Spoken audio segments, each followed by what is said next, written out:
By the way, my next wife is going to be completely normal. No, you're not. Oh my God. Anyway, I got a Korean War story to tell you that you'll enjoy. Guy grew up in Washington. Graduated high school, started to go to acting school, and got snatched up by the draft in 1950. In basic training, they discovered he was extremely good at swimming, like off the rails good. And he won the lottery for a draftee. Instead of getting packed off to the infantry and sent to the Korean War, he ended up being a lifeguard at the Presidio in San Francisco. I mean, that's like the perfect thing to do. So he does his Monday through Friday job, and on the weekends, he would use something that's called a MAC flight. It's a military airlift command. Oh, dead end. Military airlift command back then was a little different than it is today. It was kind of loosey-goosey. If you were a uniformed member of the military and there was a plane going from A to B, you could jump on board as a passenger. They just say, sure, hop in, kid. And that went until about the 70s, and things kind of tightened up. You can still do it, but there's a lot more strings attached. So what he would do on Friday afternoon is catch a MAC flight going to Seattle, and he'd go home, hang out with his girlfriend, his family, and then Sunday afternoon he'd catch a MAC flight back to San Francisco. So this went on for quite a while, and then that weekend came when he flew to Washington, hung out for the weekend, and then went back to the airfield waiting around on Sunday, and there's no planes going to San Francisco, which could be a problem.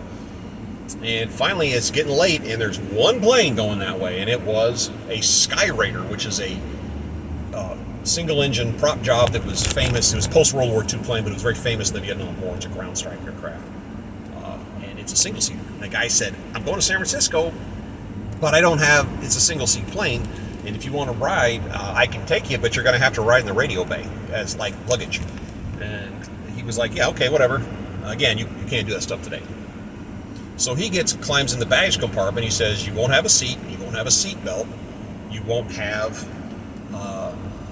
communication with me, but it is pressurized, so you'll have, proper oxygen if we're going to fly to altitude. The guy's like, all right, cool. He climbs into a radio bay, and off they go down the runway. And on climb out, the door pops open. The problem is, aircraft's going this way, the door opens this way, he can't get the door closed. Can't tell the guy can't get the door closed. So now what do? Well, the plane's climbing and climbing and climbing, and then you start running out of air, and eventually he passed out. A little while later, he wakes up, the plane's a couple hundred feet off the water, and there's no engine sounds. Oops. En route, there was a mechanical problem, and the engine quit. And it's almost dark outside, and they're descending over the ocean. And in the radio bay, there are two life rafts. They're tiny. I've seen them. They're tiny. They're like 3.5 feet long. They're tiny. But he doesn't have a life vest on. So the plane ends up hitting the water, flips over. He gets out and grabs both these life rafts.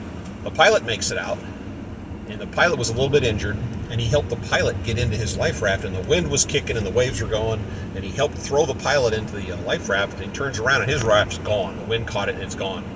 Almost immediately, the waves pop up and down, and the guy's gone. So now this guy's stuck in the Pacific Ocean. It's almost dark out. It's foggy. He can't see. He has nothing. I mean, now what?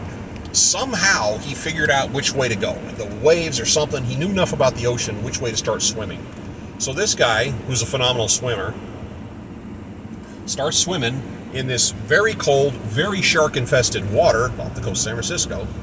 And what was estimated at 3+ miles later, he ends up crawling up on the beach because you can hear the waves crashing, you hear the surf. And